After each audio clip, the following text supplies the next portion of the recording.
verso 18. Por favor, tome nota, la manifestación de los hijos de Dios. Romanos capítulo 8, versículo 18. Dice lo siguiente la palabra: pues tengo por cierto que las aflicciones del tiempo presente no son comparables con la gloria venidera. Diga conmigo, venidera. Que en nosotros ha de manifestarse. Una de las palabras claves hoy es esta: manifestarse. Se lo vuelvo a leer. Tengo por cierto que las aflicciones del tiempo presente, yo sé que le estoy hablando a personas, hombres y mujeres que tienen aflicciones en su tiempo presente, en distintas áreas, pero tengo por cierto que las aflicciones del tiempo presente no son comparables con la gloria venidera. ¿Quién dice amén a esa palabra? Verso 19, porque el anhelo ardiente de la creación es el aguardar la manifestación de los hijos de Dios. En otras palabras, para que los hijos de Dios se manifiesten en lo venidero, tienen que padecer en lo presente. ¿Me escuchó? A veces cuestionamos nuestros procesos de sufrimiento, pero yo quiero decirte, porque hoy quiero soltar mucha palabra profética también, yo quiero decirte que la aflicción presente te prepara para las victorias del futuro. Y esto es para el que tiene oídos para oír. Y ese mismo que tiene oídos para oír tiene boca para decir amén. Estoy declarando sobre tu vida algo maravilloso. Estoy diciendo que lo que hoy padeces es simplemente la escuela de un proceso, es parte de un proceso, de una escuela que te llevará a una titulación. El padecimiento es la escuela que te lleva a titularte como victorioso. Ya le declaré toda la palabra, ya llegué al final del mensaje. Bueno, pero usted sabe que los mensajes también tienen un proceso. Entonces yo entendí algo. Estamos leyendo el Nuevo Testamento. Estamos hablando de una revelación que tiene el apóstol Pablo sobre lo que es ser hijo de Dios y cómo el hijo de Dios tiene un ADN, tiene un propósito para manifestarse, ¿no? Estamos en el Nuevo Testamento. Pero yo creo que anote primero, porque dije cómo se revela la realidad de ser hijos de Dios en el Antiguo Testamento. ¿Cómo se es o cómo era ser hijo de Dios en el Antiguo Testamento? Yo anotaba aquí, número 1, coloqué ahí una sombra. Coloque ahí, por favor, número 1, anoten número 1, una sombra. ¿Por qué le digo esto? Mira, yo anotaba esto. Entendemos que, como dice el libro de Hebreos, el Antiguo Testamento es la sombra del Nuevo. ¿Recuerda esa palabra? El Antiguo Testamento es la sombra del Nuevo. Esto quiere decir que hay cosas que no se logran entender o percibir con claridad en el Antiguo Testamento y que simplemente, escúchame, Dios determinó revelarlas en los postreros tiempos. Porque a mí me quedó una inquietud. A mí me quedó esta inquietud. La pastora predicó la palabra el día jueves y habló acerca de ser hijos, cómo Jesús manifiesta al Padre. Dios se revela a Moisés en el Antiguo Testamento como Jehová. Hay una palabra, esto es para los que algunas veces tienen conversaciones con los testigos de Jehová. Los testigos de Jehová dicen que nadie se va a salvar si no conoce el nombre de Jehová, el nombre Jehová. Pero Génesis capítulo 6 nos habla de que Dios le habla a Moisés y le dice: hey Moisés, yo te voy a revelar mi nombre como yo no me revelé a Abraham. Abraham me conoció como el omnipotente, ¿cierto? Pero tú me conocerás como Jehová. En otras palabras, tomando la teología o la herejía, diría, abiertamente de los testigos de Jehová, Abraham, Isaac, Jacob y todos los que vinieron antes de Moisés no fueron salvos porque a ellos no se les reveló el nombre de Jehová, se les reveló el nombre o una característica, un atributo de Dios como el omnipotente, como el Dios todopoderoso. Solo a Moisés se le revela el nombre de Jehová. Pero Moisés revela el nombre de Jehová y lo manifiesta luego a Faraón y lo manifiesta a los hijos y comienza una historia nueva para Israel. Pero Jesús, decía la pastora, no vino a revelar el nombre de Jehová, Jesús vino a revelar la naturaleza del Padre. Entonces le enseña a los discípulos cuando oren, oren así: Padre, diga conmigo, Padre nuestro.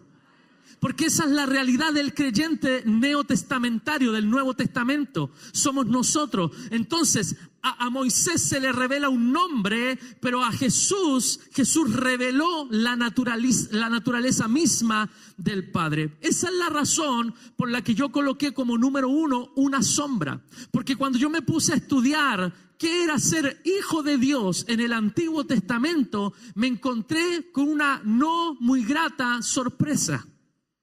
Es que en el Antiguo Testamento no está revelado en su totalidad lo que es ser hijo de Dios. Cuando comencé a buscar pasajes que hablaran sobre ser hijos de Dios, entonces entendí estas palabras que hablan de que el Antiguo Testamento es solo la sombra de lo que hoy nosotros tenemos como una sustancia, como algo sólido. Mire, quiero que me busque por favor ahí arriba Colosenses 2:17, libro de Colosenses, capítulo 2, verso 17.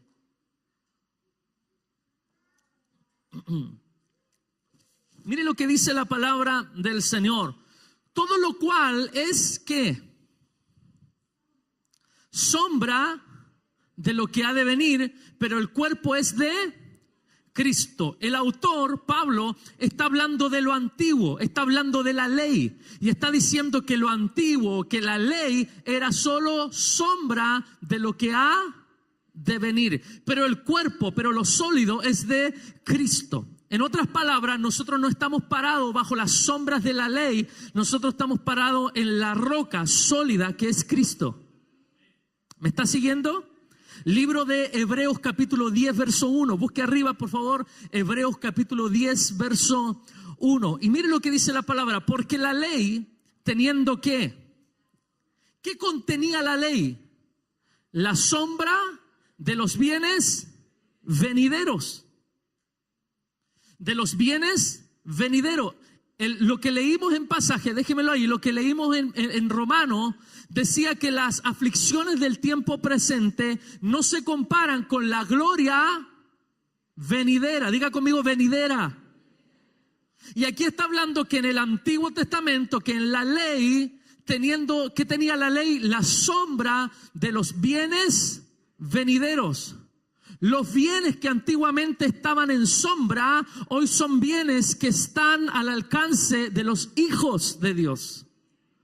Dice, no la imagen misma de las cosas. En otras palabras, eso era la sombra. Aquí, como le explicaba hace un tiempo atrás, da una luz desde allá, entonces esto proyecta una sombra y yo estoy parado en la sombra. Pero no estoy parado en la imagen misma. ¿Qué es esto? En lo sólido. Está diciendo entonces, no la imagen misma de las cosas nunca puede, por los mismos sacrificios que se ofrecen continuamente cada año, hacer perfectos a los que se acercan. En otras palabras, en la ley, en la sombra, tú no alcanzas perfección, pero en la imagen sólida tú alcanzas santidad. Me va siguiendo, ¿no? Lo que le quiero, el tema hoy es la manifestación de los hijos, pero la realidad de hijo no está revelado en el Antiguo Testamento como lo está en el Nuevo. Cuando hablamos de ser hijos de Dios, en el Antiguo Testamento estamos solo en la sombra, pero cuando nos acercamos al Nuevo Testamento, ser hijo de Dios es una realidad palpable. Y yo te estoy dando una noticia, te estoy dando una buena noticia. Cuando a mí me dan una buena noticia, yo me alegro. Yo te estoy dando una buena noticia. Tú no estás parado en las sombras del Antiguo Testamento. Tú estás parado sobre la imagen misma de las cosas. Tú estás parado en la palabra sólida de que tú eres hijo de Dios en los postreros tiempos. Este es el tiempo venidero. Aleluya. Es bueno entender esto. El Antiguo Testamento contenía una revelación, pero una revelación limitada. Vaya tomando notas, por favor. Vaya tomando notas. Una revelación limitada. El Antiguo Testamento reveló, manifestó bajo sombras lo que iba a ocurrir en el futuro, pero fue limitado. No fue absoluto. ¿Cómo sabemos que fue limitado? Porque a los hombres de Dios del Antiguo Testamento se les revelaron cosas hasta por ahí, pero no más. Uno de ellos fue Daniel. Quiero que busque Daniel capítulo 12, verso 4 en adelante. Libro de Daniel capítulo 12, versículo 4 en adelante. Déjeme buscarlo yo también acá. Daniel capítulo 12.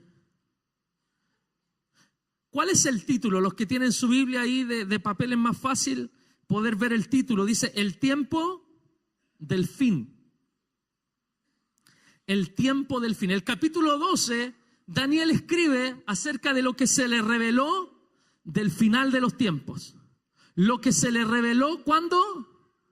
Al final de los tiempos. Esto es lo que Daniel vio. Vamos a leer desde el 1 en adelante, Dalis, por favor.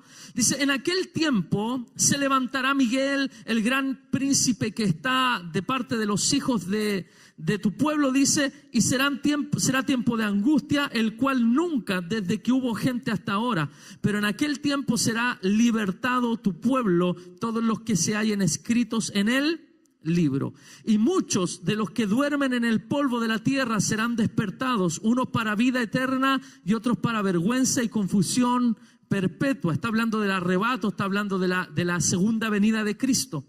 Los entendidos resplandecerán como el resplandor del firmamento, y los que enseñan la justicia a la multitud como las estrellas a perpetua eternidad. Y aquí viene la pausa, porque en el Antiguo Testamento Dios no lo iba a revelar todo a Daniel. Aquí viene la pausa. Pero tú, Daniel, ¿qué tenía que hacer Daniel? ¿Qué dice? Pero tú, Daniel, cierra las palabras, cierra el libro, dice, cierra las palabras y sella el libro hasta el tiempo del fin. Es como diciéndole Daniel, Dios le está mostrando a Daniel todo lo que va a pasar en los últimos tiempos. Estás viendo la película, ¿se ha fijado que a veces usted puede estar viendo la película, te falla el internet y se para Netflix? Y empieza 1, 2, 3. Yo creo que nunca, yo pensé la otra vez, uno nunca había odiado tanto el número 25 como desde que tiene Netflix. 3, 4, 5, 28, 21, 22, 23, 24, 25... 25 y no carga. Hermano, eso le pasó a Daniel. Daniel venía viendo la revelación, la estaba escribiendo y vi esto y vi a Miguel y vi el fin y vi los que resucitaron para vida eterna, los que esto, y de repente 25. Yo imagino a Daniel parándose, pegándole a la tele. ¿Qué pasó, Señor? Y Dios le dice, no, Daniel, espérate un poquito. Te voy a revelar hasta aquí nomás. Dios no le podía revelar más. ¿Y qué le dice a Daniel? Cierra las palabras y sella el libro. Pero quiero que vaya, por favor, al último libro del Nuevo Testamento, Apocalipsis. Ábralo con confianza, no le va a pasar nada. Si lo está ocupando en su celular, no le va a entrar ningún virus. No se preocupe. Daniel capítulo 5, verso 1 al 5. Perdón, Daniel, Apocalipsis capítulo 5, verso 1 al 5. Esta es la revelación de Juan. Escucha, son dos personajes. Daniel es como el Juan del Antiguo Testamento. Y el libro de Daniel es como el Apocalipsis del Antiguo Testamento. Y acá está Juan y el Apocalipsis. ¿Y qué dice Juan? Dice, y vi en la mano derecha del que estaba sentado en el trono un libro escrito por dentro y por fuera, sellado con 7 sellos. ¿Qué es lo que vemos en esta palabra? Los libros estaban ¿cómo? Sellados. Recuerda que lo que ellos llamaban libros, lo más probable es que eran pergaminos, eran de estos papiros, ¿no? Que se enrollaban y se sellaban por los bordes. Se le colocaban unos sellos por los bordes al tubo. Se le colocaban distintos sellos y seguramente uno al medio, ¿no? 3 y 3 y uno al medio para hacer los 7. Habla de 7 sellos. Este pasaje habla acerca de los 7 sellos. Pero ¿qué me llama la atención? Que Daniel terminó su libro con los libros cerrados y con los sellos puestos. Juan en Apocalipsis comienza a ver otra cosa. Y vi un ángel fuerte que pregonaba a gran voz. Y esta es la pregunta que hacía el ángel. ¿Quién es digno de abrir el libro y desatar sus sellos? Y ninguno, ni en el cielo, ni en la tierra, ni debajo de la tierra, podía abrir el libro, ni aún mirarlo. Y lloraba yo mucho. Dice, porque no se había hallado a ninguno digno de abrir el libro, ni de leerlo, ni de mirarlo. Y uno de los ancianos me dijo, no llores. He aquí, el león de la tribu de Judá, la raíz de David, ha vencido para abrir el libro y desatar sus 7 sellos. Ese es Jesucristo. Lo que Daniel dejó sellado por orden divina, Jesucristo vino y lo desató. ¿Y lo desató para qué? Escuche, para revelárselo a Juan. Entonces vaya por favor a Apocalipsis capítulo 6, verso 1. Me encanta esta palabra.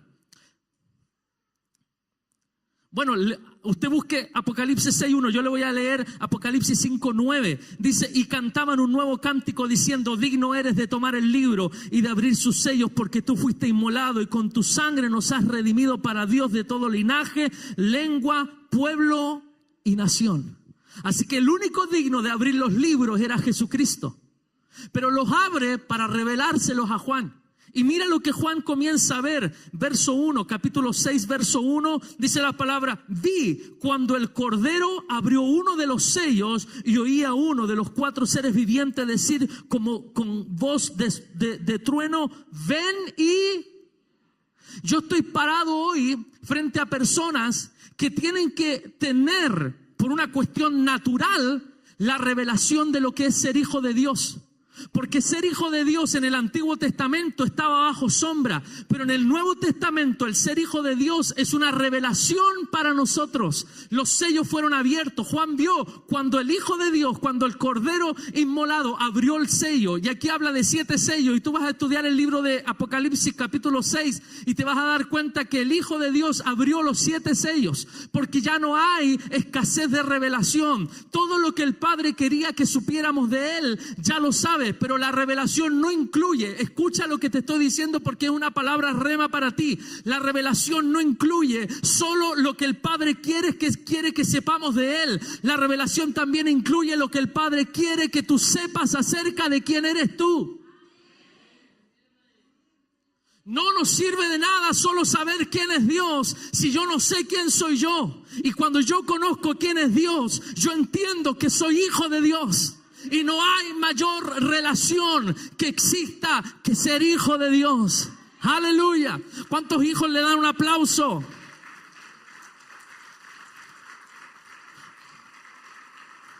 Apocalipsis 22:10. Estamos llegando al final de Apocalipsis. Apocalipsis 22:10. Hay una palabra acá. Porque lo que a Daniel se le dijo cierra, a Juan se le dice abre. Por eso la realidad de ser hijo en el Antiguo Testamento está tan diluida. Ya le voy a explicar bíblicamente por qué. En el Antiguo Testamento ser hijo de Dios estaba asociado hasta Génesis 6 con los hombres. Desde ahí para adelante no nos involucra a nosotros. No, si este mensaje, pastor, yo te quiero pedir públicamente que este mensaje lo editen lo antes posible. Sáltense los que quieran, pero el de hoy es que de verdad, Samuel, todos los culpables, todo ahí trabajando. El mensaje de hoy tiene que estar lo antes posible en las redes sociales, porque siento que es poderoso. ¿Cuánto siente que es poderoso? Le estoy diciendo que en el Antiguo Testamento la realidad de ser hijo está diluida, porque no se les reveló con mayor totalidad como se revela el Nuevo Testamento a nosotros. En el Nuevo Testamento, ¿qué vio Juan? Mire lo que dice Juan, Apocalipsis 22:10. Y me dijo, ¿qué le dijo? ¿Qué le había dicho Dios a Daniel? Sella, cierra el libro y séllalo. ¿Qué le dice el mismo Dios a Juan? No sellen las palabras de la profecía de este libro, porque el tiempo está cerca. Y en aquel tiempo, el tiempo estaba cerca, y yo me paro frente a ti para decirte que ese tiempo, que en aquel tiempo estaba cerca, ese tiempo ya ha llegado. Este es el tiempo de la manifestación gloriosa de los hijos de Dios. Aleluya. Alabado sea el Señor. En el Antiguo Testamento la revelación de lo que es ser hijo de Dios está diluida. Hasta el capítulo 6 se habla de hijos de Dios, refiriéndose a personas. Quiero que busque por favor Génesis 6, póngamelo acá para proyectar. Génesis capítulo 6, verso 1. Génesis capítulo 6, verso 1. Aconteció que cuando comenzaron los hombres a multiplicarse sobre la faz de la tierra y les nacieron hijas, mire lo que dice el verso 2. Que viendo los hijos de Dios, que las hijas de los hombres eran hermosas, tomaron para sí mujeres, escogiendo entre todas. Esa palabra no habla, como dicen algunos, de ángeles tomando forma de seres humanos y teniendo relaciones sexuales con mujeres. Esa palabra nos habla de dos linajes. Caín mató a Abel. Abel era el hijo de la bendición. Abel era el hijo que entendía las cosas de Dios. Caín representa al hombre malvado, al hombre natural. Caín mató a Abel, por lo tanto, ¿qué tuvo que nacer después? Les nace otro hijo llamado Set. Ese hombre llamado Set significa sustituto. ¿A quién venía a sustituir Set? A Abel. ¿Por qué tenía que ser sustituido Abel? Porque desde Caín, que era el hombre malo, desde Caín se iban a armar pueblos. Pero Dios necesitaba un pueblo que se armara, que se formara desde un hombre piadoso. Y el hombre piadoso fue asesinado y Dios le da otro hijo a Adán y a Eva llamado Set. Y Set tuvo otro hijo llamado Enos. Y ese hombre dice, desde aquel tiempo los hijos de Dios comenzaron a invocar el nombre de Jehová. En otras palabras, Génesis capítulo 6 nos habla de dos linajes, los descendientes de Caín y los descendientes de Set, porque Abel no alcanzó a tener hijos, los descendientes de Set. A los descendientes de Set se les llamaba los hijos de Dios. A los descendientes de Caín se les llamaba aquí los hijos de los hombres. En otras palabras, los descendientes de Caín son personas que están aferrados a las cosas humanas y terrenales. Los descendientes de Set era gente que aunque estaba en la tierra, invocaba lo celestial, invocaba el nombre de Jehová. Entonces, ¿qué pasó en Génesis 6:2? Dice la palabra, viendo los hijos de Dios. ¿Quiénes eran entonces los hijos de Dios? Para ver si está prestando atención. Eran los descendientes de Set. Los hijos de Dios, descendientes de Set, echan una miradita y vieron que las hijas de los hombres eran hermosas. Las descendientes o descendientas, dirían ahora, ¿cierto? El lenguaje inclusivo. ¿Ah? Entonces, las descendientes de Caín eran hermosas.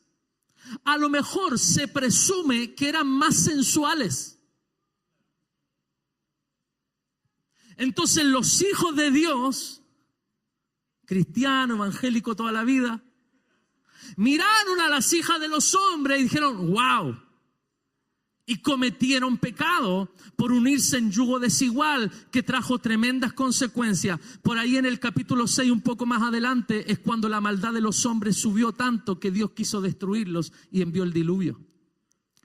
¿Qué te quiero decir? Que hasta este momento, hijo de Dios representaba a un linaje de personas, representaba a un pueblo que tenía una característica. ¿Qué característica? Invocaban el nombre de Jehová. Eso es lo que sabemos en el Antiguo Testamento de lo que es ser hijo de Dios. Desde ahí en adelante, yo estoy emocionado porque siento que lo que estoy predicando es muy power en cuanto a contenido. Desde ahí en adelante, tú casi no encuentras, digo casi para no pecar, casi no encuentras que se le hable al pueblo de Israel como hijo. Se le habla, y le voy a leer un par de pasajes, pero casi no encuentras que Dios se refiere a los hombres como hijos, sino que Dios aparta la mirada de los hombres para buscar hijos y le llama, desde aquel momento en adelante, se comienza a llamar hijos de Dios solo a los seres angelicales. Por ejemplo, Job capítulo 1, ¿no tenemos? ¿Quedó pegado? Murió y murió. Job capítulo 1,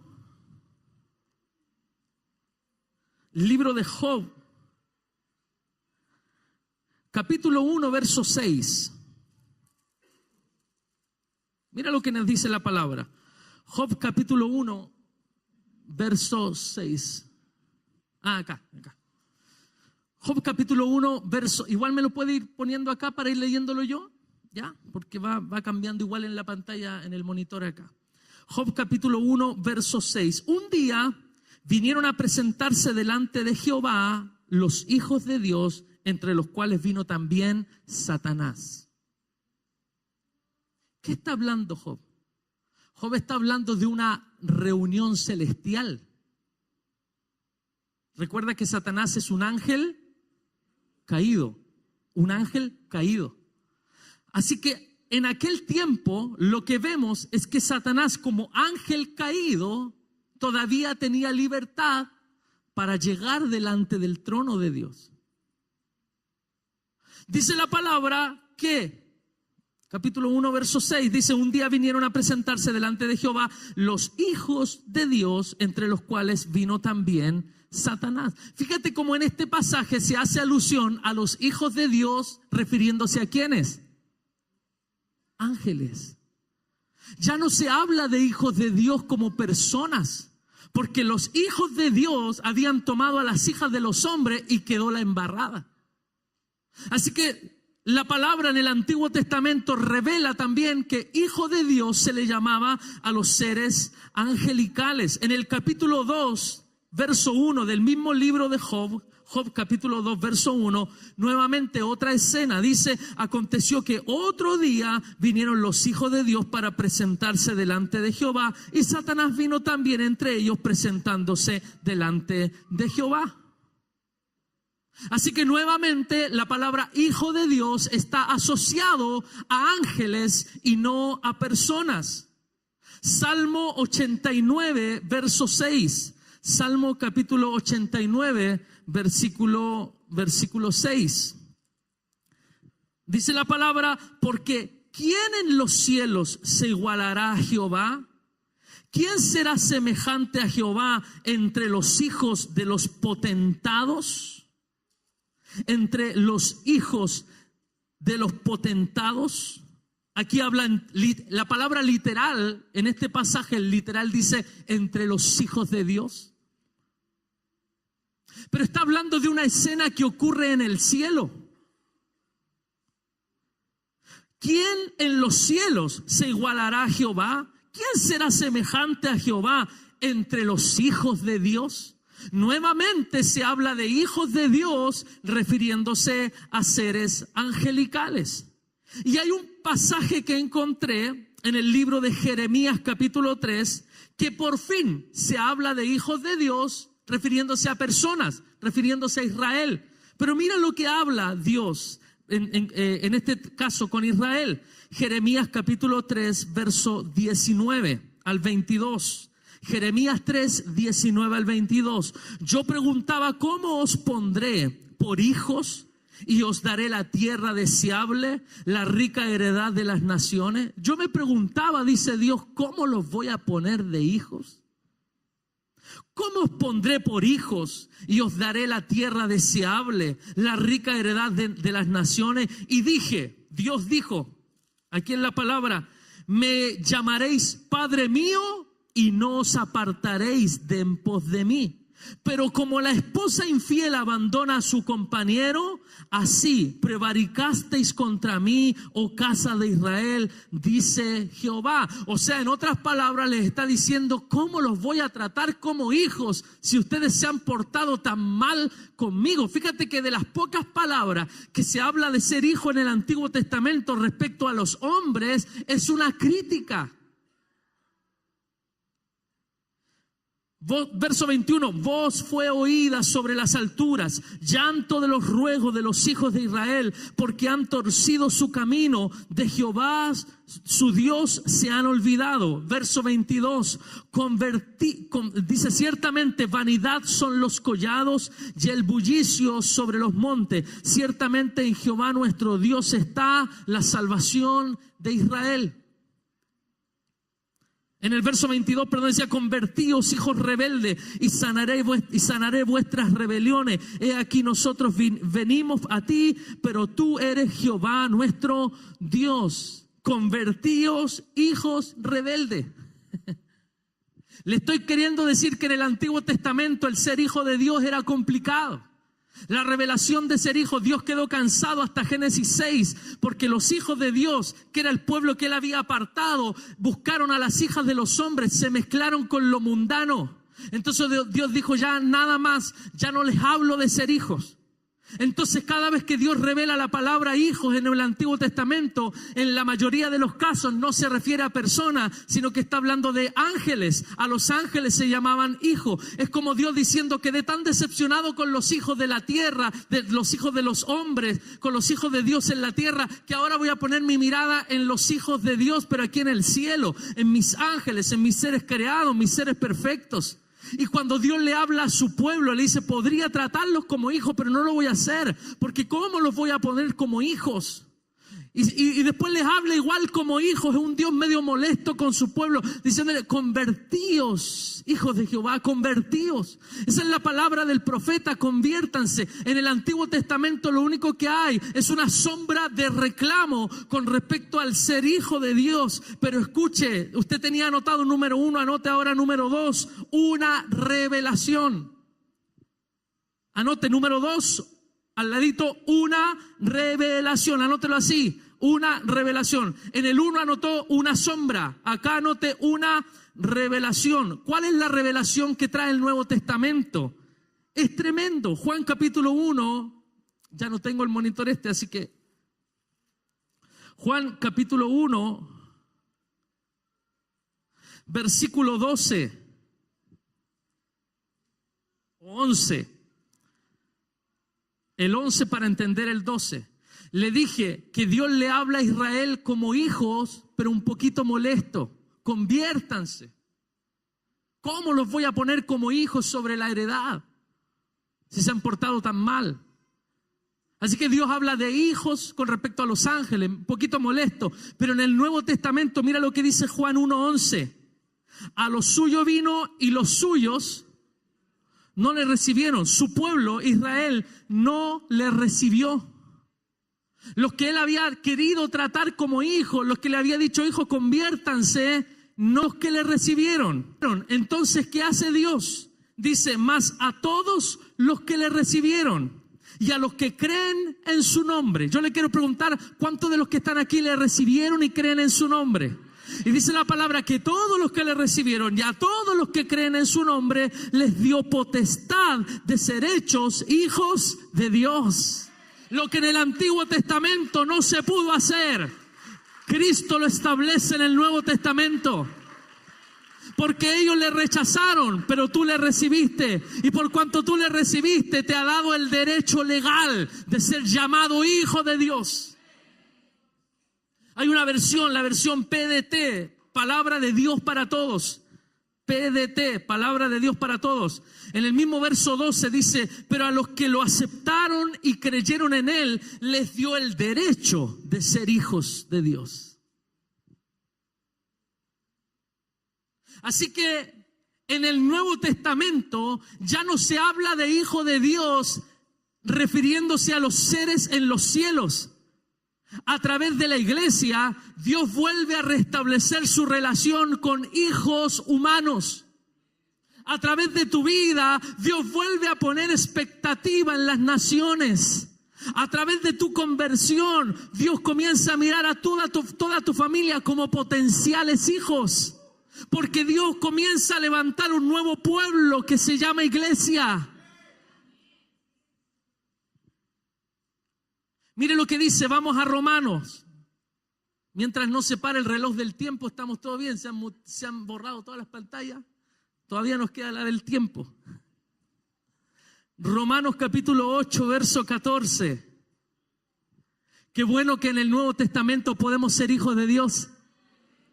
No tenemos alitas, así que no calificábamos en el Antiguo.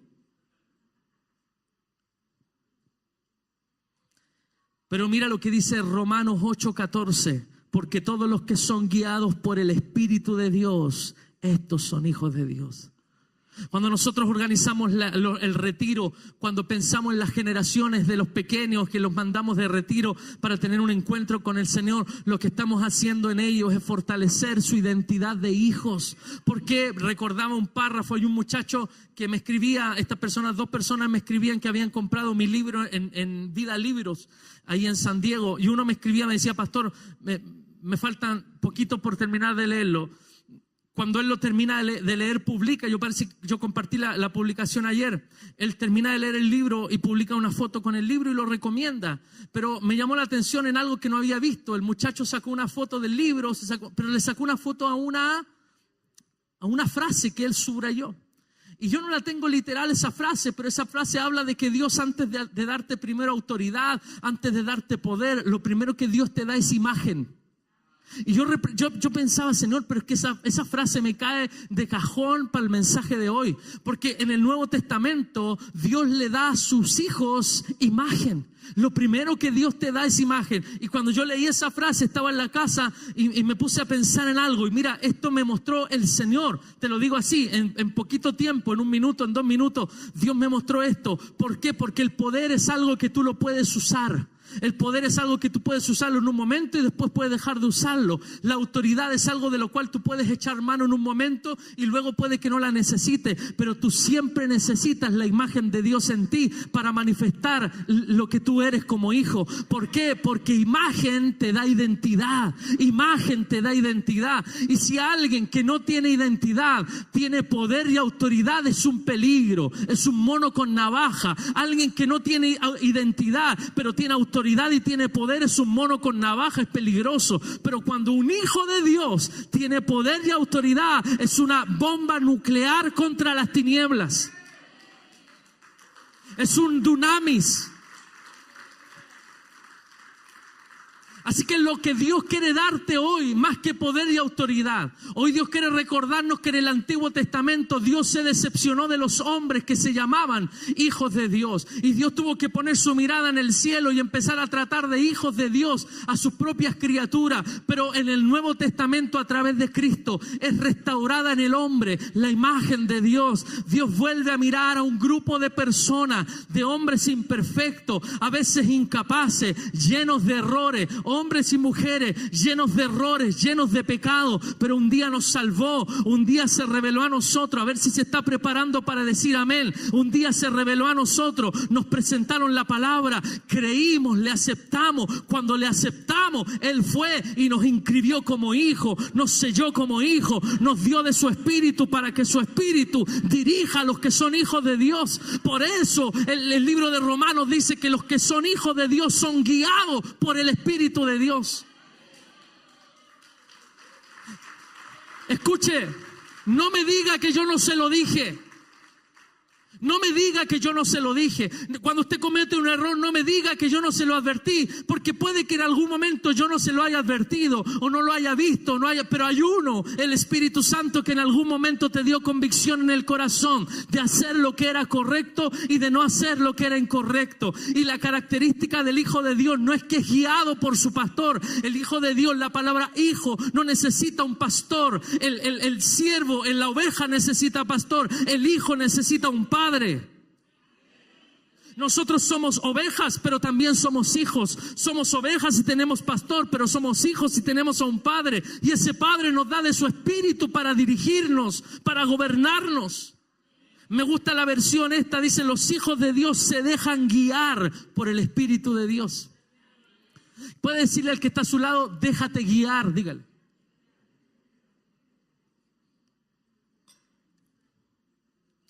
Ahora dígaselo y dígale: pero de verdad, déjate guiar, dígale.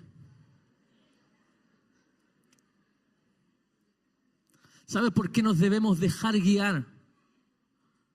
Diga conmigo: somos hijos. Dígalo fuerte, somos hijos. Esa es la razón por la que tienes que dejarte guiar. Porque en el Antiguo Testamento los hijos de Dios lo decepcionaron. Se mezclaron con las hijas de los hombres. En el cielo, cada vez que Dios reunía a sus hijos, hacía la convocatoria: hijos, vengan a reunirse conmigo. Y en los cielos llegaban todos los ángeles, pero siempre aparecía Satanás. Siempre el invitado que tú no quieres que llegue. Ahí aparecía Satanás. Pero si soy un ángel. Sí, pero es un ángel caído. Pero entre nosotros, en el Nuevo Testamento, Dios buscó hombres. Su pueblo le rechazó, pero hubo quienes le recibieron. Muchos le rechazaron, pero hubo otros que le recibieron. Hubo otros que lo aceptaron y hubo otros que creyeron en él. A esos los tomó y les dijo: ¿saben? Estaba tantos años decepcionado con el hombre. Llevaba 4,000 años decepcionado con el hombre. Toda una historia tratando de acercarme a mi pueblo, pero habíamos fracasado. Pero ¿sabe? Con ustedes voy a formar un nuevo pueblo llamado iglesia, y ustedes serán mis hijos. Y cuando ustedes oren, ya no oren: oh Jehová, Dios, no. Cuando ustedes oren, tienen derecho a decirme Padre. Y Dios nos llama y nos dice: mire, cuando ustedes pidan algo, no lo pidan como esclavos, pídanlo como hijos. Cuando oren, entonces cada vez que uno de ustedes, nos dice Dios, cada vez que uno de ustedes doble sus rodillas, levante su voz y clame a mí, yo voy a prestar oído para mis hijos. Entonces Dios se está revelando en el Nuevo Testamento bajo un nuevo principio de fe. Dios no quiere tener hombres solamente por ahí. No. Dios quiere tener hijos. ¿Por qué? Porque el tiempo amerita, la historia clama, la humanidad gime por la manifestación de los hijos de Dios. Romanos capítulo 8, versos 18 y 19. Pues tengo por cierto que las aflicciones del tiempo presente no son comparables con la gloria venidera que en nosotros ha de manifestarse.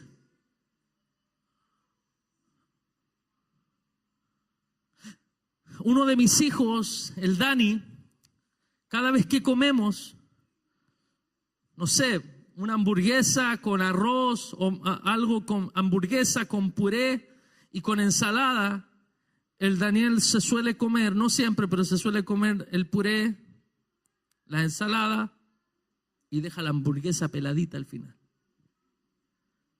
Le digo: hijo, pero ¿por qué no te lo comís con todo? No, me dijo, porque lo mejor lo dejo para el final. ¿Quién hizo eso cuando era más chico, no? Lo mejor, no, uno aparta. Y lo mejor había que dejarlo. Lo mejor es como voy a disfrutarlo.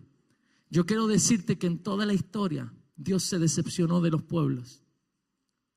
Pero en el final de los tiempos, en el tiempo venidero, Dios ha dejado lo mejor.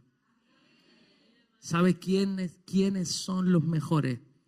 Tengo presente. Dice: tengo por cierto que las aflicciones del tiempo presente no son comparables con la gloria venidera que en nosotros ha de manifestarse. Nosotros somos la hamburguesa del plato. Sí, parecemos hamburguesa algunos también. Una mastodonte algunos también. La más grande. Somos la hamburguesa del plato. Dios se reservó para el final la manifestación de sus hijos. Durante toda la historia, Dios hasta aquí con su pueblo, pacto tras pacto, decepción tras decepción, pero al final de los tiempos, Dios ha levantado un pueblo llamado iglesia. Dios ha levantado gente que se puede llamar con libertad, hijos de Dios, sin temor, sin miedo, sin prejuicio. Yo quiero decirte que más allá de nuestras debilidades, de nuestros errores, a veces de nuestros pecados, si yo tengo comunión con el Padre, yo soy hijo de Dios, si yo le recibí, si yo creo en Él, en lo que Jesús hizo en la cruz, en que se levantó de los muertos, en que un día vendrá a buscar a su iglesia y que un día tendrá la victoria, entonces yo soy hijo de Dios. Más allá de mis debilidades, más allá de las cosas que hago mal y que los errores que cometo, tú y yo somos hijos de Dios y somos el último pueblo que Dios se ha reservado en la tierra. Somos la hamburguesa del plato, somos lo que Dios dejó para el final, para manifestarle a las naciones cuál era el propósito que tenía con su pueblo. ¡Aleluya! No, si ese aplauso es para Dios, délo fuerte. Alabado sea el Señor.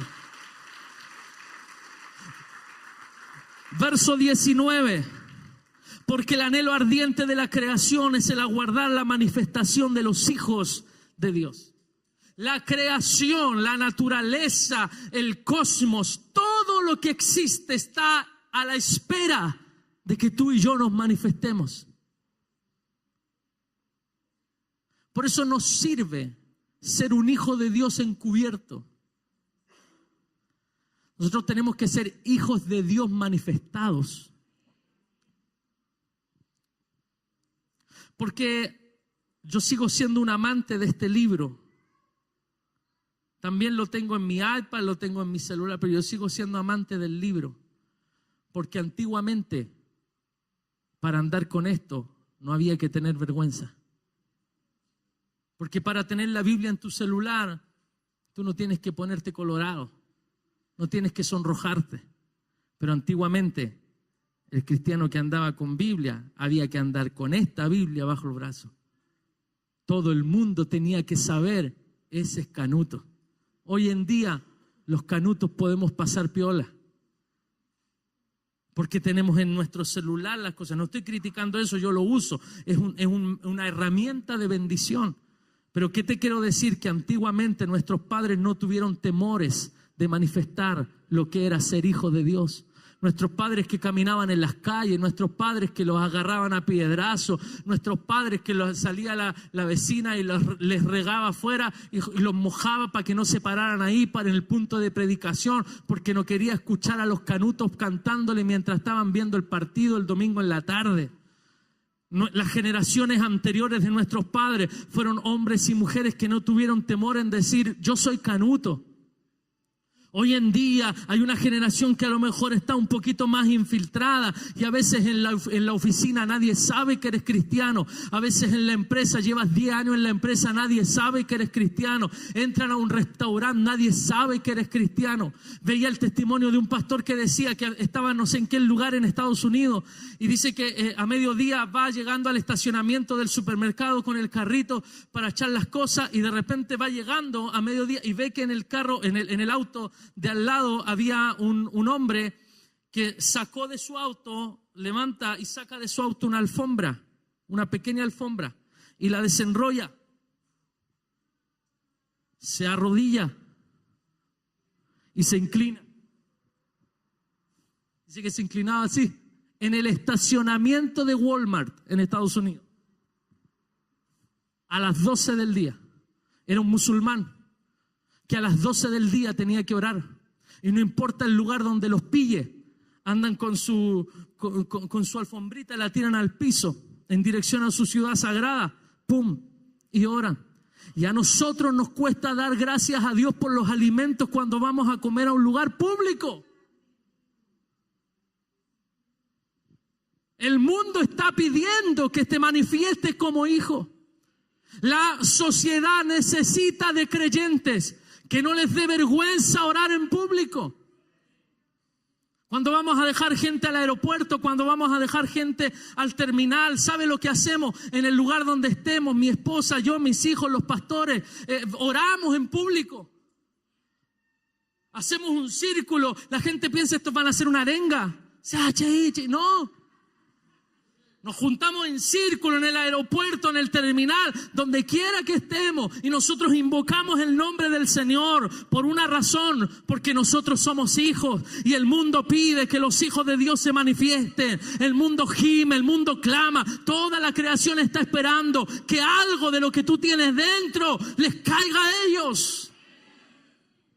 Y como decía en un video que hice para el Nehemías Marchán estos días, promocionando el tema hijos que él grabó, yo le decía a la iglesia, entendía, mucha gente interpreta este pasaje solo refiriéndose al tiempo futuro, porque la palabra venidero anuncia obviamente lo que está en el futuro, lo que viene, venidero, ¿cierto? Hay otra versión de la palabra en el capítulo 8, verso 18. Yo conozco que tenemos que sufrir ahora, dice Pablo, pero esos sufrimientos no son nada comparados con toda la gloria que vamos a recibir después. ¿Cuántos creen esa palabra? Lo que tú sufres hoy no se compara con la gloria que vas a recibir después. Toda la creación de Dios está esperando con impaciencia el momento en que Dios muestre al mundo quiénes son hijos de Dios. Capítulo 8, verso 21, dice la palabra de Romanos, porque también la creación misma será libertada de la esclavitud de corrupción a la libertad gloriosa de los hijos de Dios. ¿En qué está parado el Hijo de Dios? En una libertad gloriosa. La otra versión, la PDT, dice, miren lo grande que es el amor, dice que la creación será liberada de la esclavitud de la corrupción para disfrutar luego, escuche esta frase, un día la creación será liberada de la esclavitud de la corrupción para disfrutar luego la grandeza de los hijos de Dios.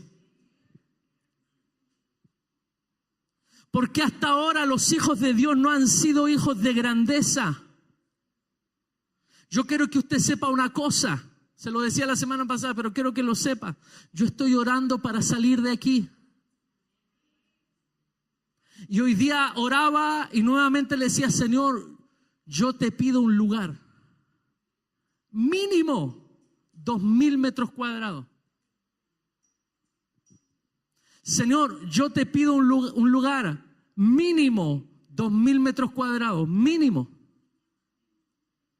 Un galpón de 1,000 metros cuadrados.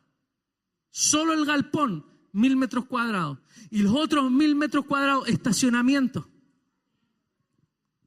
¿Sabe por qué? Porque los cristianos hemos sido como un comercial, un spot que hay, parece que en la radio, con respecto a los materiales de construcción. Los que escuchan alguna radio de repente, Bio, Cooperativa, parece que de Carlos Herrera, que hablan del, necesito hacer un trabajito con materialito, necesito un clavito con... Es todo chiquitito, es todo... Así hemos sido los creyentes hasta ahora. Pero el mundo está a la espera de que un día quieren ver la grandeza de los hijos de Dios. Así que deja de orar por cosas pequeñas. Deja de sentirte cómodo con lo pequeño. Vive lo pequeño con gozo y alegría, pero con la expectación de que Dios te va a dar lo grande. Yo no sé si hay alguien acá que está creyendo la palabra, pero yo estoy hablándole a personas que creen.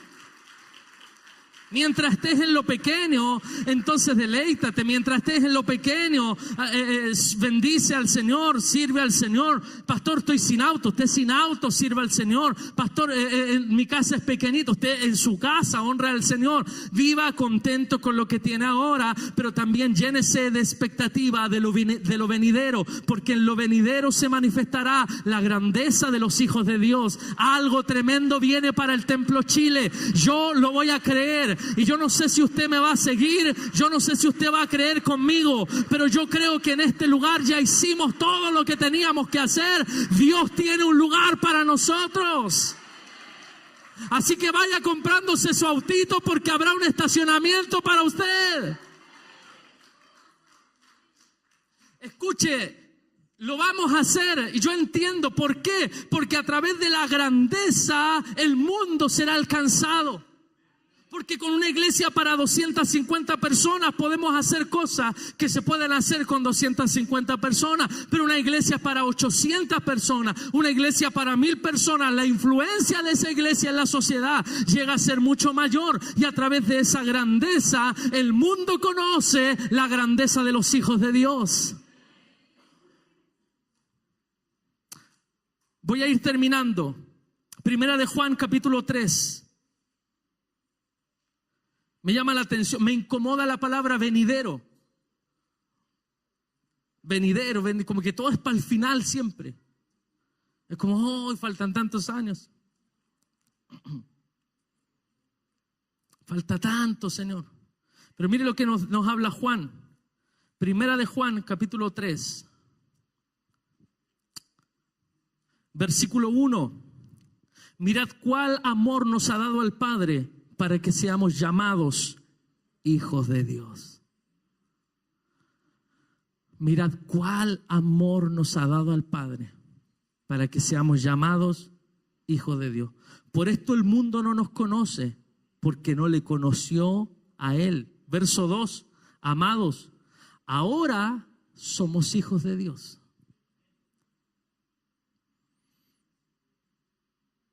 Diga conmigo, ahora. Para mí esa palabra es clave en este versículo.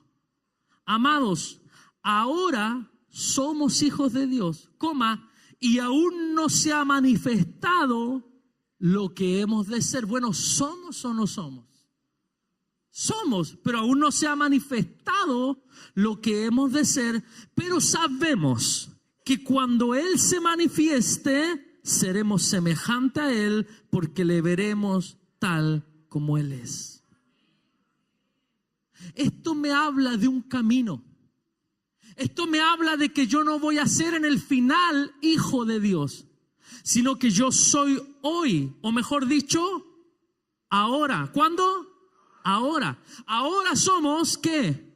Hijos de Dios. Ahora somos hijos de Dios. Pero llegará un día donde se manifestará la totalidad de lo que significa ser hijo de Dios, por una razón. Porque un día Cristo va a venir y nosotros le vamos a ver tal cual como Él es. Y mientras le vemos tal cual como Él es, nosotros vamos a ir siendo transformados a su imagen. Pero ahora ya somos hijos de Dios. Otra versión dice, miren lo grande que es el amor que el Padre nos ha mostrado. Hasta llega a ser posible que seamos llamados hijos de Dios. Eso es lo que de verdad somos. Yo quiero decirte hoy, eso es lo que de verdad eres. Hijo de Dios. Termino con esto, si me ayudas, pastor, por favor. O Jere, o quien va a tocar. Primera de Juan, capítulo 4, verso 4.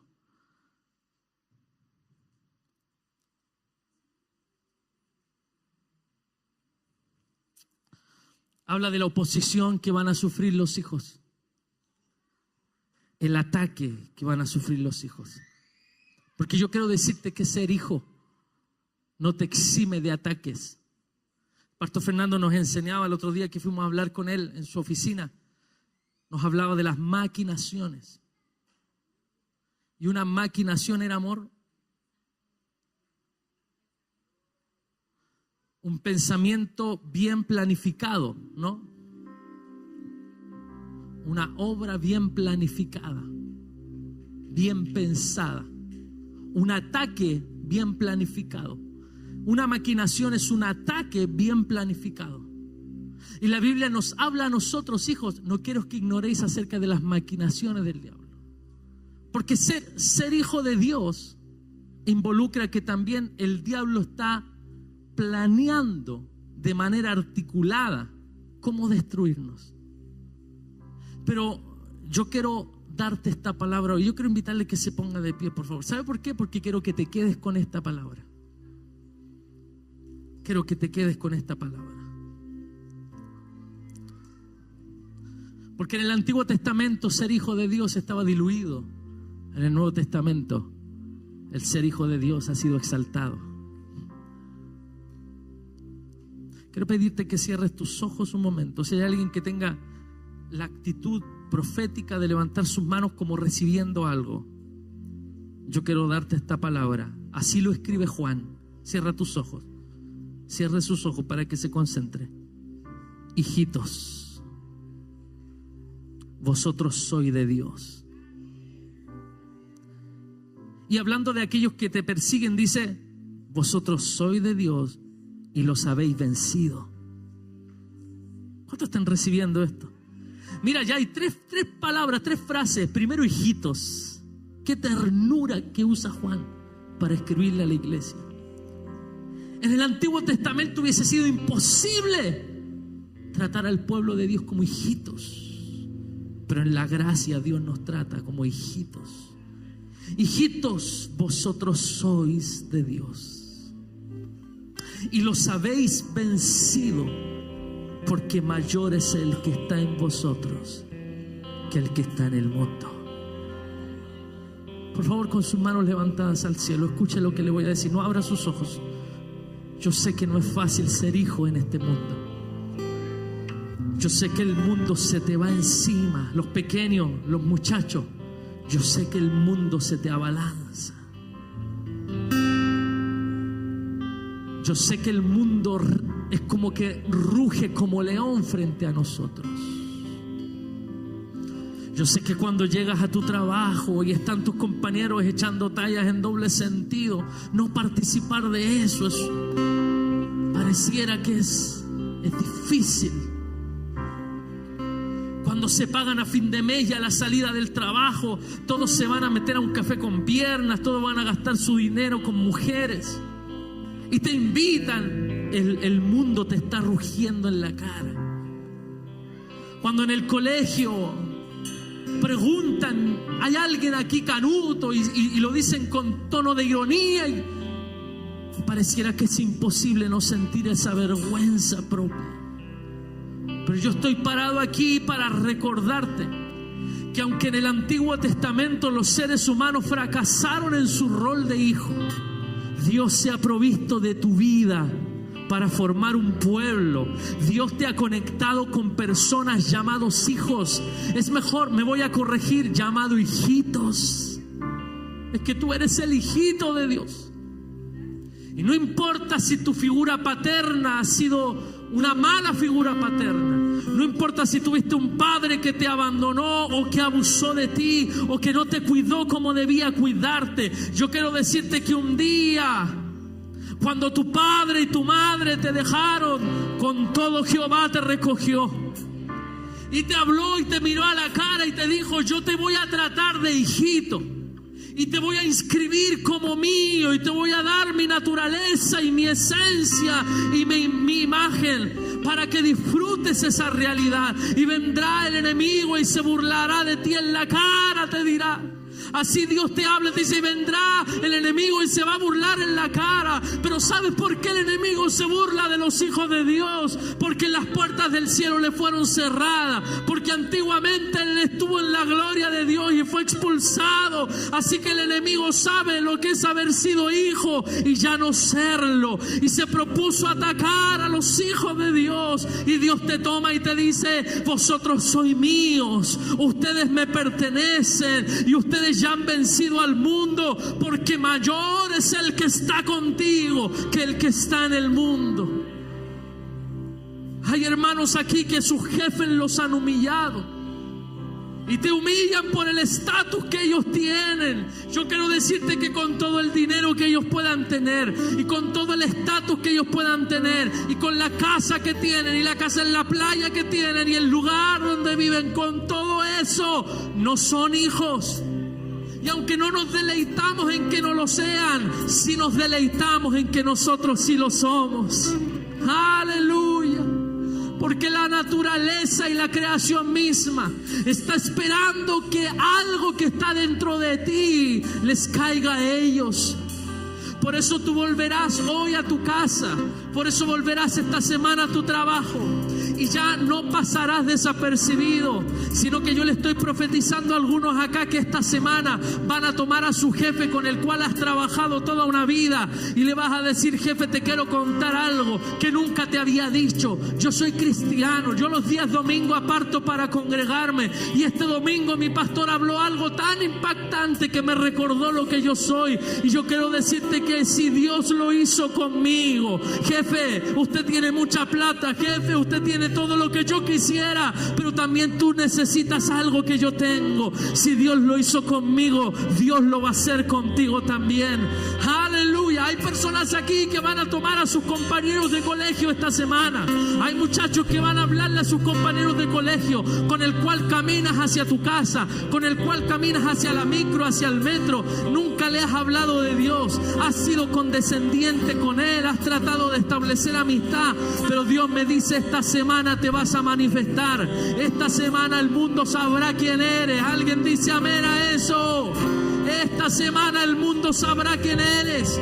Ya no pasarás desapercibido, porque el mundo gime con dolores la manifestación de los hijos de Dios. Aleluya. Padre, bendigo a esta iglesia, bendigo a este pueblo. Declaramos que lo venidero ya ha llegado para nosotros. ¿Hay alguien que crea esa palabra? Es una palabra profética, hay que tener fe para creerla. Yo declaro que lo venidero ya ha llegado. Esas aflicciones del tiempo presente fueron la escuela que me condujo a este día de victoria. Este es un día de victoria, este es un día de manifestación. Profetizamos, vamos a escribir el último capítulo de este año. El capítulo 12 de este año lo vamos a escribir como hijos, parados en la victoria del Padre. ¿Hay alguien que me sigue a lo que estoy declarando? Este último año, Señor, lo vamos a escribir con la autoridad. Somos más que vencedores, porque mayor es el que está en nosotros que el que está en el mundo. Las aflicciones que estás viviendo, querido, no te van a detener, no van a impedir que se manifieste lo que tú eres. La enfermedad, los malos diagnósticos no van a impedir que se siga manifestando lo que siempre has declarado. Así me dice el Señor: la enfermedad y el diagnóstico no cerrarán tu boca. Seguirás declarando las promesas de Dios, seguirás declarando la grandeza de Dios. ¿Hay alguien que crea en eso? Pastora, bajen un poquito, muchachos, bajen un poquito. Mire lo que el Señor me está diciendo que les diga. Las malas noticias no te cerrarán la boca. Es más, yo me voy a atrever a algo que teológicamente no sé si estará correcto, pero ni siquiera tus fracasos te impedirán hablar de las grandezas de Dios. ¿Sabe por qué? Porque cuando hay fracasos en nuestra vida, lo primero que hacemos es dejar de congregarnos, dejar de servir, callarnos. Pero Dios me dice: tú eres hijo en tus fracasos y tú eres hijo en tus victorias. Porque mis hijos son hijos cuando se sacan buena nota, y cuando les va mal siguen siendo mis hijos. Dios me dice: recuérdale que yo soy padre en sus fracasos. Recuérdale que yo soy padre en sus éxitos. Recuérdale que yo soy padre en su salud, pero también soy padre en medio del dolor de la enfermedad. Recuérdales, dice Dios, que yo soy su padre en la provisión, pero también soy su padre en la escasez. Soy su padre en la mesa servida, pero también soy su padre en el valle de sombra y de muerte. En otras palabras, no dejamos de ser hijos de acuerdo a las circunstancias. ¿Hay algún hijo de Dios hoy que levante sus manos al cielo y adoramos? ¿Qué le parece que adoremos como hijos que adoran al Padre? Aleluya.